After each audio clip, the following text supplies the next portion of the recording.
আরজিকর কাণ্ডের আবহে ফের আতঙ্ক হাসপাতালে। রোগী এবং রোগীর পরিবারের বিরুদ্ধে হুমকি এবং দুর্ব্যবহারের অভিযোগ। নার্সদের মহিলা নার্সকে বর্ণ বৈষম্যমূলক মন্তব্য, এমনকি প্রভাব খাটিয়ে চাকরি খেয়ে নেওয়ার অভিযোগ। আরজিকরের চিকিৎসকের মতো পরিণতি করে দেওয়ার হুমকি। ইতিমধ্যেই ভাইরাল ভিডিও। এই অভিযোগে ব্যাপক চাঞ্চল্য ছড়ালো চাঁচল সুপার স্পেশালিটি হাসপাতালে। ঘটনাস্থলে গিয়ে পরিস্থিতি নিয়ন্ত্রণে আনল পুলিশ। গ্রেপ্তার রোগীর এক আত্মীয়। এই রোগীর নাম আসগার আলী, বাড়ি হরিশ্চন্দ্রপুর থানার বদনাপুর এলাকায়। গ্রেপ্তার করা হয়েছে তার আত্মীয় আরিফ আলীকে। এমনকি ওই রোগী বারবার ফোন করেন প্রতিমন্ত্রী তাজমুল হোসেনকে। তবে কি তাজমুল ঘনিষ্ঠ বলেই এত প্রভাব? আতঙ্কে রয়েছে নার্স, চিকিৎসক। কারা চড়া হচ্ছিল আপনার মামার উপর? এখানকার সব স্টাফ, সুপারের স্টাফ। আচ্ছা, সিস্টার অবশ্যই সিস্টার। আচ্ছা, তারপর বলতে দিন। তারপর এখন কোথায় নিয়ে যাচ্ছে আপনাকে? আমাকে থানায় নিয়ে যাচ্ছে। আপনি নাকি নার্সকে হুমকি দিয়েছেন? আপনার পেশেন্ট পার্টি হতে পারে না। আরজি করার ঘটনা ঘটে যাবে এই ধরনের হুমকি দেওয়া হয়েছে? এটা তাহলে পুলিশ কেন আপনাকে তুললো? পুলিশ আপনাকে কেন আটক করলো? এটা বলতে পারছি না কেন আমাকে আটক করলো। আমি মামার থেকে কোথা থেকে আমাকে করলো। কি নাম আপনার? আমার নাম আরিফ আলী। বাড়ি কোথায়? বাড়ি বৈনাথপুর, হরিশ্চন্দ্রপুর। আমার ইভিনিং ডিউটি ছিল, আমি ইভিনিং সিস্টার ইনচার্জ ছিলাম। তো আমি অন ডিউটি থাকা অবস্থায় ওই 7:45 দিকে হঠাৎ দেখি এখানে খুব চিৎকার চেঁচামেচি হচ্ছে মেল ওয়ার্ডে। তো আমি তখন বেরিয়ে এসে দেখি যে একজন পেশেন্ট এবং একজন পেশেন্ট পার্টি খুব বাজেভাবে ইঙ্গিত করে, মানে আমার অন ডিউটি যে মেল ব্রাদার ছিল তাকে হচ্ছে থ্রেট দিচ্ছে লিটারালি, যে আমি 2 মিনিটে তোমার চাকরি খেয়ে নেবো, 10 মিনিটে তোমার চেয়ার সরিয়ে নেবো, এই সমস্ত। তো সেই সময় আমি শান্ত করার চেষ্টা করি, যেহেতু আমি ইভিনিং সিস্টার ইনচার্জ ছিলাম। তো আগে শুনতে চেয়েছিলাম যে কী সমস্যা আছে। তো যখন আমি এই কথাগুলো জিজ্ঞেস করছি, তো আমাকেও উল্টো পাল্টাভাবে মানে বলা হয় যে আমাদেরকে আপনি কি ডিএমের ওপরে, এই সমস্তভাবে আমাকে বলা হয়। এবং যেহেতু আমি এসে একজন মেল ব্রাদারকে শান্ত করার চেষ্টা করেছিলাম যে ঠিক আছে তুমি চিৎকার করো না, দাঁড়াও আগে আমাকে শুনতে দাও।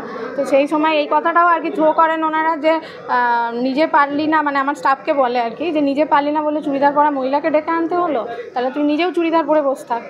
তো এই সমস্ত। তারপরে আমার আরেকজন যে ফিমেল স্টাফ ছিলেন তাকেও মানে বাজেভাবে ইঙ্গিত করা হয় যে আদিবাসী বলে তাকে করা হয়। এবং লাস্টলি যেটা বলা হয়েছে যে তোদের লজ্জা করে না যে আরজি করার এরকম একটা ঘটনা ঘটেছে, যখন আরজি কর বানিয়ে রেখে দেবো তখন তোরা বুঝতে পারবে। এটা কারা বলে? পেশেন্ট এবং পেশেন্ট পার্টি। যারা এই হুমকি দিচ্ছিল তারা কি কোনো প্রভাব খাটানোর কোনো দলীয় প্রভাব বা কিছু বলে হুমকিটা দিচ্ছিল? না, সেরকম কিছু আমরা বুঝতে পারিনি কথা থেকে। এরকম কোনো কথার মধ্যে বলেছিল? না না না না না না, কোনো মন্ত্রী রিলেটেড কোনো ব্যাপার কিছু হয়নি। কতটা দুর্ব্যবহার করা হয় আপনাদের সঙ্গে? যথেষ্টই দুর্ব্যবহার করা হয়। অন ডিউটি থাকা অবস্থায় একজন স্টাফকে যখন এই কথাটা বারবার থ্রেট করা হয় যে আমি আমার অনেক ক্ষমতা আছে, আমি 2 মিনিটে তোমার চেয়ার সরিয়ে নিতে পারি, তোমার চাকরি খেয়ে নিতে পারি, তাহলে বুঝতেই পারছেন কি হয় সেটা। আপনারা কতটা নিরাপত্তাহীনতায় ভুগছেন? দেখুন, সত্যি কথা বলতে আমাদের অনেক দূরে বাড়ি, এখানে চাকরি সূত্রে আমাদের এখানে পোস্টিং, আমরা এখানকার লোকাল নয়, মানে বিশেষ করে আমি তো নই। তো সুতরাং এইরকম অন ডিউটির পর যদি এইরকম একটা ব্যাপার অন ডিউটিতে ঘটে, তো স্বাভাবিক বাড়ি ফিরতে তো সবারই একটা ভয় লাগবে যে আমি মার্ক হয়ে গেলাম। এমনিতেই চাঁচল একটা ছোট জায়গা, এখানে সবাই আমাদেরকে চেনে যে আমি অমুক ওয়ার্ডের দিদি বা তমুক ওয়ার্ডে আমি চাকরি করি। তো সেই হিসাবে এরকম যখন একটা বচসা হয়ে গেল, স্বাভাবিক আমি এখান থেকে বেরোতে বাড়ি যাওয়ার সময় অবশ্যই আমার ভয় লাগবে। আমার নাম অমিতা সাহা। ঝগড়া লাগিয়েছে, তো আমরা দৌড়ায় আসলাম, এসে ওয়ার্ড বয় দাদা আমরা সবাই এসে দেখছি যে ঝগড়া হয়ে গেছে। তারপর আমরা এখানে এসে দাঁড়ালাম, তারপরে গ্রুপ ডির দাদারা জিজ্ঞেস করতে গেল, তো আমিও গেলাম। ওখানে গিয়ে আমাকে বলছে তোর বাপের হসপিটাল? ও বলছে আমার বাপের হসপিটাল। তারপর যে তুই তো দেখতে আদিবাসীর মতো, তারপরে তোর মনে নেই যে আরজি কর ইসে কী হয়েছিল? তারপর আমি বললাম তাহার মানে কি আমাকে রেপ করবে মনে হয়? কি বলছে আপনাকে? কিরকম হুমকি দিচ্ছে? বলছে যে আরজি করে তোর ঘটনা মনে নাই, তোদের লজ্জা নাই, এইগুলো বলছে। তারপরে তো গন্ডগোল হলো, আরও সবাই আসলে, যে আসে সবার সঙ্গেই ঝগড়া করছে। মূলত কি নিয়ে গন্ডগোলটা, মানে গন্ডগোলটা কি? চেয়ার নিয়ে। চেয়ার নিয়ে কি হয়েছিল?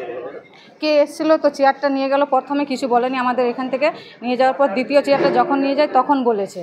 মানে এখান থেকে চেয়ার নিয়ে চলে যায়? হ্যাঁ, পেশেন্ট পার্টি না, অনুমতি প্রথমটা নেয়নি। তার বলছে 2 মিনিটে তোর চাকরি খেয়ে নিব।